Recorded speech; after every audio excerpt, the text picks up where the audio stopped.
माला सिन्हा एक ऐसी अभिनेत्री हैं जो कि नेपाली भी हैं और भारतीय भी। ऐसे ही उन्होंने नेपाली पिक्चर्स में भी काम किया है और बांग्ला फिल्मों में भी काम किया है। बता दें आपको कि उनकी जो हिट फिल्में हैं उनमें प्यासा, धूल का फूल, अनपढ़, दिल तेरा दीवाना, गुमराह, बहुरानी, गहरा दाग, हिमालय की गोद में। उन्होंने अधिकतर धर्मेंद्र, राजकुमार और राजेंद्र कुमार, विश्वजीत कुमार, किशोर कुमार, मनोज कुमार और राजेश खन्ना के साथ फिल्में की हैं और हिट भी हुई हैं उनकी फिल्में। तो हम बात करें माला सिन्हा जी की, जिनका जन्म 11 नवंबर 1936 को हुआ था। तो चलिए हम जान लेते हैं उनके बारे में। बॉलीवुड में ऐसी बहुत सी हीरोइनें आई हैं जिन्होंने कि अपनी एक्टिंग के दम पर पहचान बनाई है। जब तक वो पर्दे पर दिखी तब तक तो खूब वाहवाही लूटी और जहां एक दो फिल्में फ्लॉप हुई, दर्शकों के दिल पर से उतर गई। माला सिन्हा ऐसी ही हीरोइनों में से एक थी। माला सिन्हा ने बॉलीवुड में कदम रखते ही एक के बाद एक कई हिट फिल्में दी और खूबसूरती और एक्टिंग के हुनर से उन्होंने कई सालों तक दर्शकों के दिलों पर राज किया। माला सिन्हा को रिजेक्ट कर दिया गया था। एक प्रोड्यूसर ने उनकी नाक को देखकर उन पर तंज कसा था और रिजेक्ट कर दिया था। तो गाइस चलिए उनके जन्म के बारे में जानते हैं। 11 नवंबर 1936 को माला सिन्हा का जन्म हुआ था और पिता बंगाली और मां नेपाली थी। उनके जो बचपन का नाम था वो आल्डा था। स्कूल में बच्चे उन्हें डाल्डा कहकर चिढ़ाते थे, जिसकी वजह से उनकी मां ने उनका नाम बदलकर माला रख दिया। और बचपन से ही गाने का, अभिनय करने का शौक माला सिन्हा को था। उन्होंने कभी फिल्मों में गाया तो नहीं है, पर स्टेज शो के दौरान उन्होंने कई बार अपनी कला को जनता के सामने रखा भी है। अब फिल्मी कैरियर देख लेते हैं। माला सिन्हा ने ऑल इंडिया रेडियो के कलकत्ता केंद्र के से गायिका के रूप में अपना कैरियर स्टार्ट किया था और बांग्ला फिल्मों के माध्यम से पहले पर्दे पर वो पहुंच गई थी। बंगाली फिल्म जय वैष्णो देवी में उन्होंने बाल कलाकार के रूप में काम किया और उनकी बांग्ला फिल्मों में लौह कपाट को अच्छी प्रसिद्धि मिली। जब माला सिन्हा हिंदी फिल्मों में काम करने आई मुंबई में, तब पहले पर्दे पर नरगिस, मीना कुमारी, माधुबाला और नूतन जैसी अदाकाराएं छाई हुई थी। उनके जलवे बिखरे हुए थे। माला के लगभग साथ साथ वैजंती माला और वहीदा रहमान भी आई थी। इन सब के बीच अपनी पहचान बनाना बहुत कठिन काम था, लेकिन माला सिन्हा ने इसको करके दिखाया और हमें ये कहना होगा कि वे पूरी तरह से कामयाब भी रही। अब बात कर लेते हैं उनकी पहली फिल्म की। तो उनकी पहली फिल्म बादशाह थी, जिसके जरिए कि हिंदी फिल्मों में उन्होंने कदम रखा था और शुरू में कई फिल्में फ्लॉप हुई। फिल्मी पंडितों ने उनके भविष्य पर प्रश्न चिन्ह भी लगा दिया था।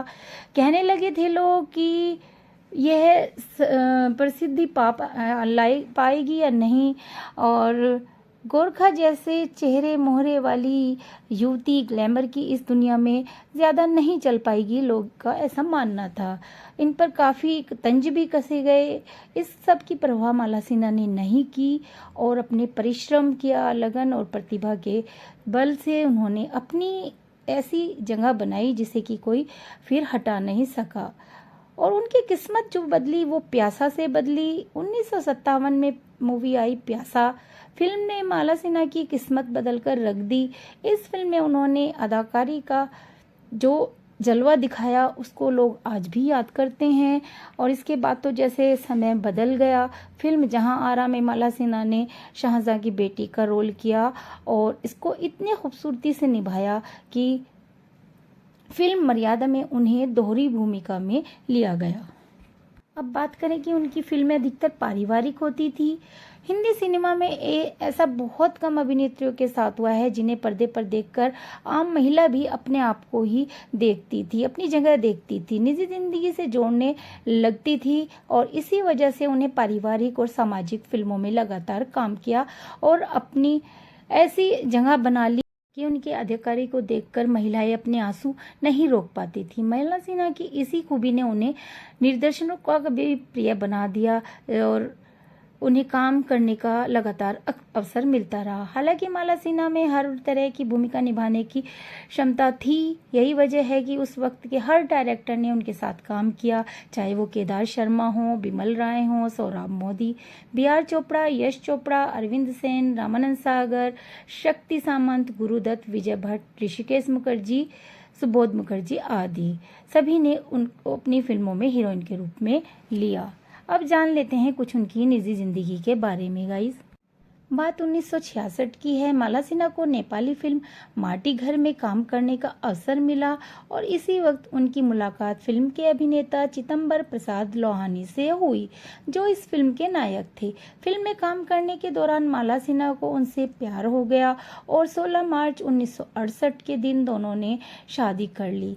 अभिनय जारी रखने की शर्त पर शादी 3 रीति रिवाजों के जरिए पूरी हुई और लीगल, सिविल मैरिज, क्रिश्चियन पद्धति से, चर्च में शादी, नेपाली तौर तरीकों से, क्योंकि माला की मां नेपाली थी। माला कितनी ही बड़ी अभिनेत्री क्यों ना बन गई थी, मगर अपने पिता से हमेशा वो डरती थी और घर आते ही सादगी से रहती थी। उनकी माँ उन्हें घरेलू लड़की ही मानती थी।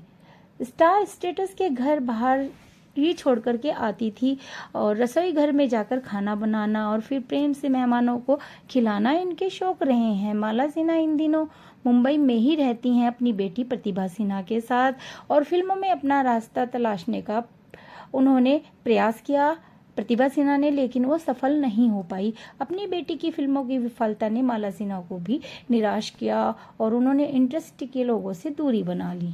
गाइज आपको बता देते हैं कि फिल्मों को अलविदा कब कहा उन्होंने। माला सिन्हा की पहली फिल्म 1954 में आई थी और 1985 तक वे लगातार काम करती रही। 1985 में दिल तुझको दिया फिल्म पूरी करने के बाद माला को लगा कि बढ़ती उम्र और ग्लैमर के अभाव में उनका जमाना अब नहीं रहा। माँ, दीदी जैसे कैरेक्टर रोल में वे आना चाहती नहीं थी, इसलिए ऐसे प्रस्ताव न मानकर उन्होंने फिल्मों से ही छुट्टी ले ली। 1991 में राकेश रोशन उन्हें खेल में फिर से लाने के लिए सफल रहे। इसके बाद उन्होंने 2 फिल्में राधा का संगम 1992 और जिद 1994 की। उसके बाद फिल्मों को अलविदा कह दिया। गाइज अब आपसे ये शेयर करना ज़रूरी है जो कि विवाद उनके जीवन से जुड़ा हुआ है, तो चलिए इसके बारे में बात कर लेते हैं। गाइज धर्मेंद्र, मनोज कुमार, संजय खान, राजेश खन्ना, बड़े बड़े अभिनेताओं के साथ काम करने वाली माला सिन्हा ने इंडस्ट्री में भले ही खूब फेम हासिल किया, तो आपकी नज़रों ने समझा प्यार के काबिल मुझे, दिल किए धड़कन ठहर जा, मिल गई मंजिल मुझे, ये गाना शायद ही कोई हो जिसने इसे ना सुना हो। इस खूबसूरत गाने में सभी को चांद सा चेहरा भी तुरंत याद आता है, जो कि माला सिन्हा जी हैं। और मशहूर एक्टर्स माला सिन्हा ने बादशाह, हेलमेट, प्यासा, नया जमाना, एक गांव की कहानी, कहां तक उनकी फिल्मों का नाम लें, जिसमें कि उन्होंने अपनी अदाकारी का जलवा दिखाया है। ढेरों फिल्में हैं। उन्होंने अपने कैरियर में धर्मेंद्र, मनोज कुमार इन सभी के साथ काम किया है, ये तो आपको बता दिया। और करीब 40 साल उन्होंने इंडस्ट्री पर राज किया और जो कि अब फिल्मों से दूर हो चुकी हैं। उनसे जुड़ा हुआ एक विवाद है जिसे कि आज यहाँ शेयर करना बहुत ज़रूरी है और कोई उसे भुला नहीं पाएगा। जो सुनेगा और जिसने सुना हुआ है वो भुला नहीं पाया होगा। तो चलिए आपको बताते हैं वो बात। माला सिन्हा का जो नाम है आल्डा सिन्हा असली में था और बदलकर माला किया था उनकी माँ ने, लेकिन स्कूल में उन्हें अक्सर सब लोग चिढ़ाया करते थे, तभी उनका नाम चेंज किया था। और कैरियर में उन्होंने शुरुआत की रेडियो पर गीत गाकर। इसके बाद वे बंगाली फिल्मों में काम करने लगी। गाइस मुंबई में जब उनकी मुलाकात गुरुदत्त और गीता दत्त से हुई, माला सिन्हा का टैलेंट देखकर दोनों ने उन्हें अपनी फिल्म में कास्ट करने का मन बनाया। माला सिन्हा ने इस तरह गुरुदत्त की फिल्म प्यासा में काम किया और यहाँ से वे खूब पॉपुलर हो गई।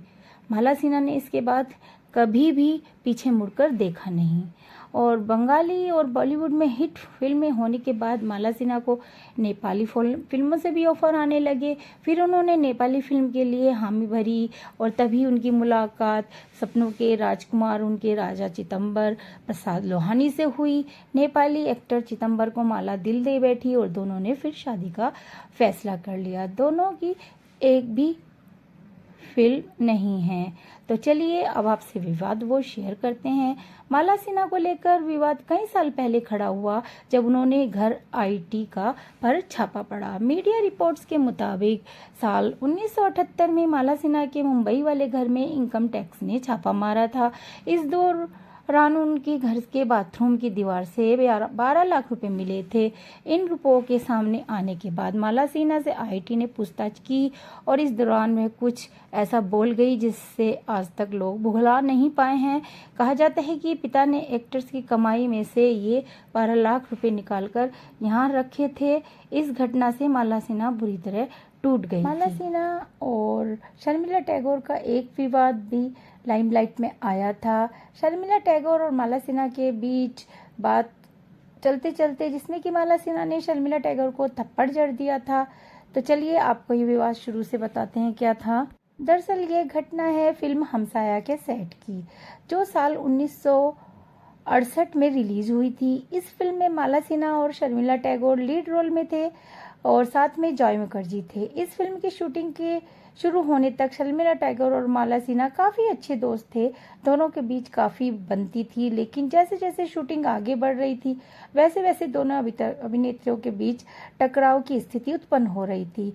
रिपोर्ट्स की माने तो शर्मिला टैगोर और माला सिन्हा के बीच फिल्म के डायलॉग, गाने, कॉस्ट्यूम से लेकर सेट पर जल्दी पहुंचने तक को लेकर होड़ मची रहती थी, जिस वजह से जॉय मुखर्जी की कोशिश रहती थी कि वे दोनों को एक दूसरे से दूर रखे। हालांकि जॉय मुखर्जी हर बार ऐसा नहीं कर पाते थे। जब भी किसी सीन में दोनों अभिनेत्रियों की जरूरत होती थी तब दोनों का आमना सामना होता था और किसी न किसी वजह से दोनों के बीच तू मैं हो जाया करती थी। लेकिन एक दिन मामला यहाँ तक पहुंच गया कि माला सिन्हा और शर्मिला टैगोर के बीच विवाद इतना बढ़ गया कि माला सिन्हा ने शर्मिला टैगोर को थप्पड़ जड़ दिया।